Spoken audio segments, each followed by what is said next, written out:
గతంలో పాకిస్తాన్ హాయిగా ఉగ్రవాదులను పంపి కళ్ళు ఎర్రజేసి బెదిరించేది. ఎందుకంటే అప్పటి ప్రధాని మౌనంగా శాంతి ప్రతిపాదన మాత్రమే చేస్తారు అని తెలుసు వారికి. కశ్మీర్ యువతకు సైన్యంపై రాళ్లు విసిరేటటువంటి స్వేచ్ఛ ఉండేది. భగత్ సింగ్ ఆ స్వాతంత్ర్యం వీళ్ల కోసమే తెచ్చాడేమో అన్నట్లుగా. కానీ మోదీ తీసుకున్న ఒక్క సాహసోపేత నిర్ణయం చూడండి. నోట్ల రద్దు భారతదేశంలో చేయించి దాని ప్రభావంతో పిండి కోసం క్యూ లైన్లు పాకిస్తాన్లో పెట్టించాడు.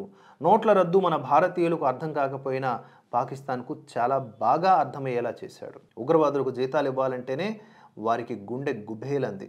అయితే ఓవరాల్గా ఎవరిని నమ్మాలి? ఇక్కడే మనకు అర్థం కాని ఒక విషయం ఉంది. ఇక్కడి ముస్లింలు మోదీని ఏమాత్రం ఇష్టపడరు, మెజారిటీ. కానీ పాకిస్తానీ ముస్లింలు మాత్రం అయ్యో మాకు మోదీ లాంటి నాయకుడు దొరికితే ఎంత బాగుండేదో అని అంటారు. At the same time Shahid Afridi లాంటి పాకిస్తాన్ క్రికెటర్లు భారతదేశానికి మాత్రం రాహుల్ గాంధీ లాంటి వాళ్ళు పాలన చేస్తే బాగుంటుంది అని కోరుకుంటారు. ఎందుకంటే రాహుల్ గాంధీ చాలా పీస్ఫుల్గా ఉంటారు, చాలా అందరితో బాగుంటారంట, అందరినీ కలుపుకుని పోతారంట. మోదీ అలా కాదంట. మరి అదే మోదీ లాంటి దీక్షా దక్షత కలిగి ఉన్నటువంటి వ్యక్తి మాకు కూడా ఒక ప్రైమ్ మినిస్టర్గా ఉంటే బాగుంటుంది అని పాకిస్తానీయులు ఆకాంక్షించారు చాలామంది. చూసారా ఇక్కడ అర్థమైందా హిపోక్రసీ? భారతదేశాన్ని ఏలేవారు బలంగా ఉండకూడదు, అది వారి పాయింట్. పాకిస్తానీలు మోదీ హిందువుల కోసం ఎంతో చేశాడంటారు.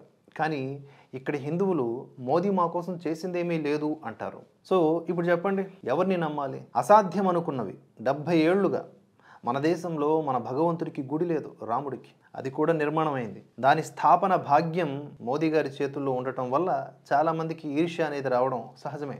తన హయాంలో కొత్త పార్లమెంట్ భవనం ఒకటి కట్టించారు. దీంతో కడుపు మంట మరింత పెరిగింది. ఎంతగా అంటే విపక్షం ఆ భవన ప్రారంభోత్సవాన్నే బహిష్కరించింది.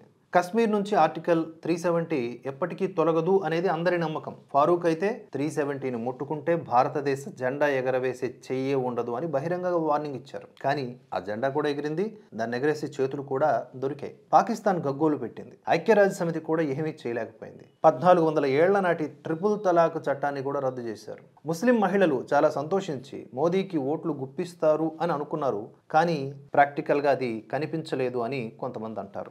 రాహుల్ గాంధీ 8,500 రూపాయలు ఖాతాల్లో వేస్తానని చెప్పేసి ఒక అబద్ధపు ఆశ చూపించి కాంగ్రెస్ 70 ఏళ్లుగా ఈ వర్గాన్ని ఎలా మభ్యపెడుతోందో నిరూపించారు మొన్న యూపీ ఎలక్షన్స్లో.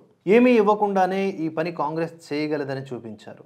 దేశంలో చివరి వరుసలో ఉన్న వారికి కూడా మోదీ ప్రత్యేకమైన శ్రద్ధ ఇస్తున్నారని నమ్మకం కలిగించడానికి గౌరవనీయురాలైనటువంటి ద్రౌపది ముర్ము గారిని రాష్ట్రపతి పదవిలో కూర్చోబెట్టారు. అయినప్పటికీ కొందరు ఇంకా రాహుల్ గాంధీకి సంబంధించినటువంటి ఈ క్యాస్ట్ ఎజెండాస్ లేకపోతే ఫేక్ ఎజెండాస్ ఆ వర్డ్స్కే మోసపోతూ ఉన్నారు.